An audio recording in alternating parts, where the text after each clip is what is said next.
O julgamento que pode tornar Jair Bolsonaro inelegível foi suspenso logo após o voto do relator, Benedito Gonçalves, que condenou o ex-presidente. A sessão agora será retomada nesta quinta-feira pelo TSE. De Brasília, André Anelli. A segunda sessão do julgamento chegou ao final cerca de 3 horas após o início. O ministro Benedito Gonçalves, que é o relator do caso, votou pela inelegibilidade do ex-presidente Jair Bolsonaro por 8 anos. A particularidade do abuso de poder político está na utilização do cargo de presidente da República para a consecução das finalidades eleitorais ilícitas no evento de 18/7 de 2022. O desvio de finalidade não se limitou ao uso de bens e serviços públicos, pois o que mais sobressaiu na ocasião é que, de fato, torna o evento no Palácio da Alvorada um episódio aberrante.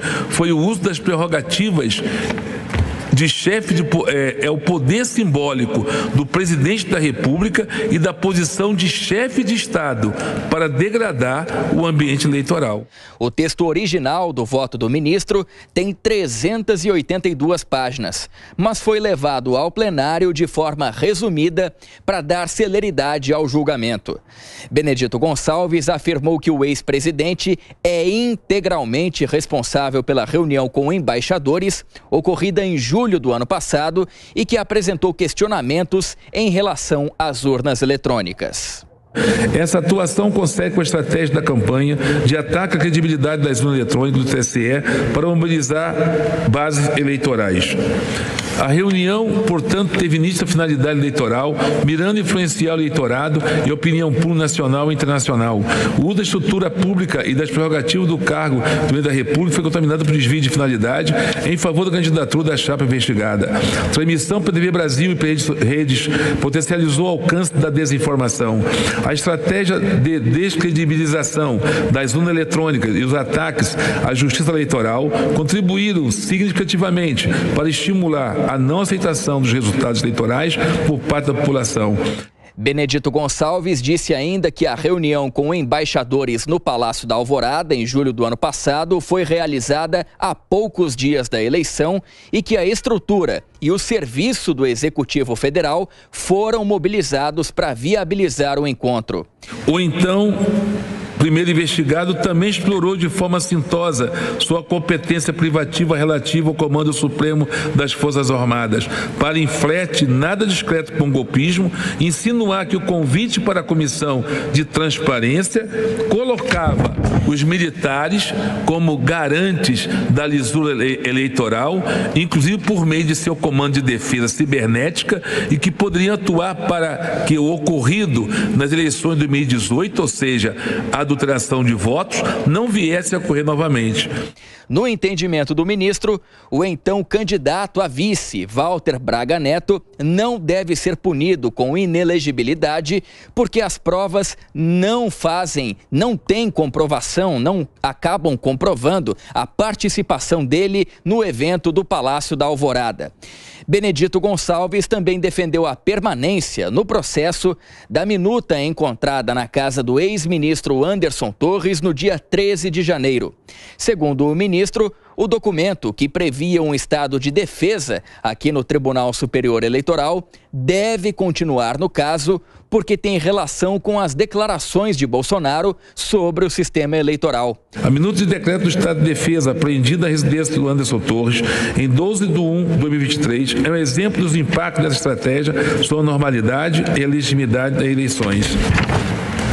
A minuta também indica que estava sendo gestado um golpe de Estado convergente com o discurso de 18/7 de 2022, no qual se insinuou que a derrota do candidato à reeleição corresponderia à prova de fraude.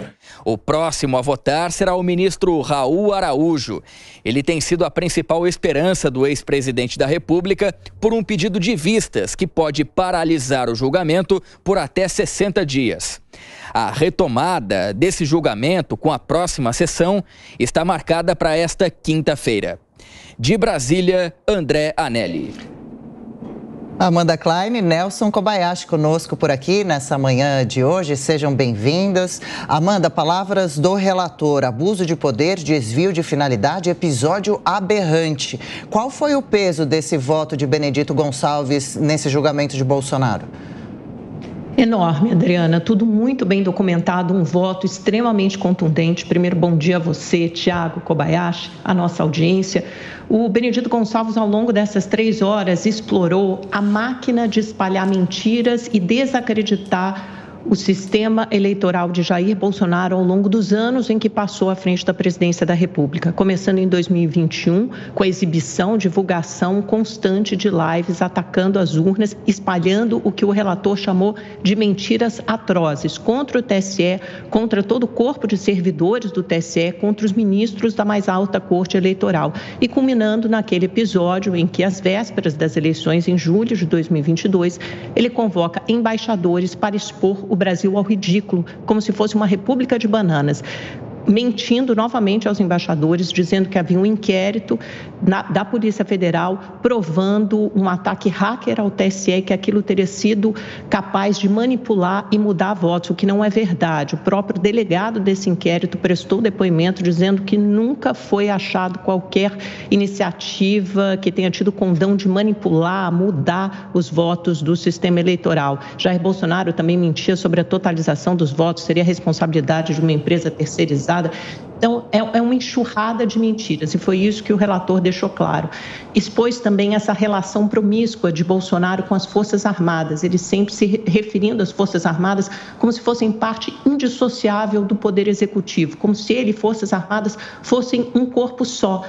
Como se eles pudessem ser confundidos e se as Forças Armadas estivessem ao lado dele para tutelar de alguma forma o sistema eleitoral, como se em última instância o Tribunal Superior Eleitoral fosse ser supervisionado pelas Forças Armadas. Então são várias mentiras, o uso do Palácio da Alvorada para reunião com embaixadores, a extrapolação, o uso de símbolos do Poder Executivo, então desvio de finalidade, abuso de poder político, uso indevido de meios de comunicação, porque isso foi transmitido pela TV Brasil, todos os crimes caracterizados pelo voto do relator, que foi longo, duro, consistente e deve ser seguido pela maioria do plenário. O Kobayashi, uma das dúvidas é se ele ia citar a tal da minuta do golpe e ele acabou citando. O que você achou das linhas básicas desse voto de ontem? Bem-vindo. Muito bom dia, Tiago, Adriana, Amanda, toda a audiência do Jornal da Manhã. Pois é, citou e inclusive fez muitas menções à tal minuta. Como disse Amanda, um voto bem documentado, inclusive com documentos que nada tem a ver com aquelas imputações iniciais relacionadas aos atos da reunião, aos discursos da reunião, àquela reunião com os embaixadores. Isso favorece, inclusive, a defesa do ex-presidente Bolsonaro porque contamina o voto de nulidade. São documentos estranhos ao objeto da ação.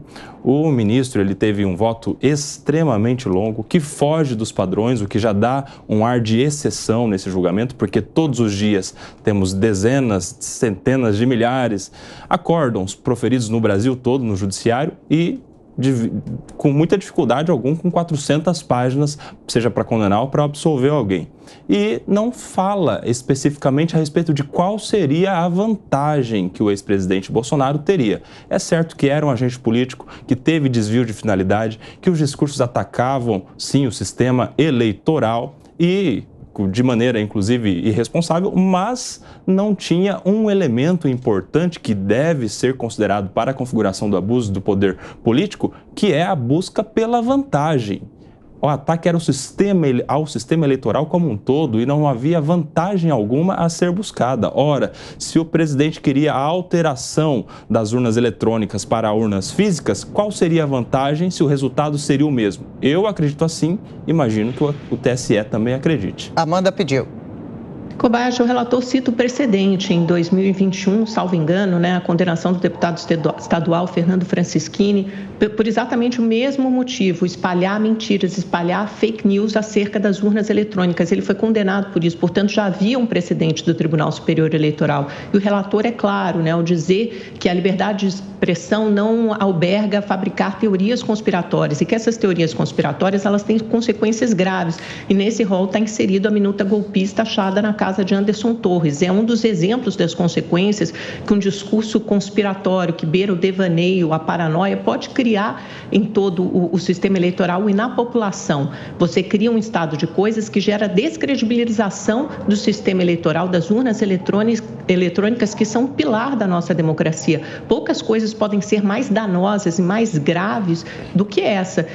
Para mim, isso ficou muito bem caracterizado no voto do relator e traça uma linha no chão. Quer dizer, isso não vai ser mais admitido. Essa linha já havia sido traçada em 2021 e, mesmo assim, o então presidente insistiu em extrapolá-la. Concorda, discorda, Kobayashi? Com isso eu concordo. Não há dúvidas de que há, sim, acusações graves contra o sistema eleitoral, que inclusive há precedentes em relação a isso. Mas o excesso de fundamento para um dos elementos não torna existente o outro elemento, que é a busca da vantagem. Nem nesse precedente, Amanda, citado por você e que consta no voto do ministro relator, há a informação clara de qual seria a vantagem do ex-presidente Bolsonaro, que é um elemento que precisa também ser considerado. Como eu disse, há sim acusações graves, irresponsáveis, ele era agente político, houve desvio de finalidade. Mas se tudo isso acontecer sem que haja a busca pela vantagem para o benefício próprio, não há abuso de poder político.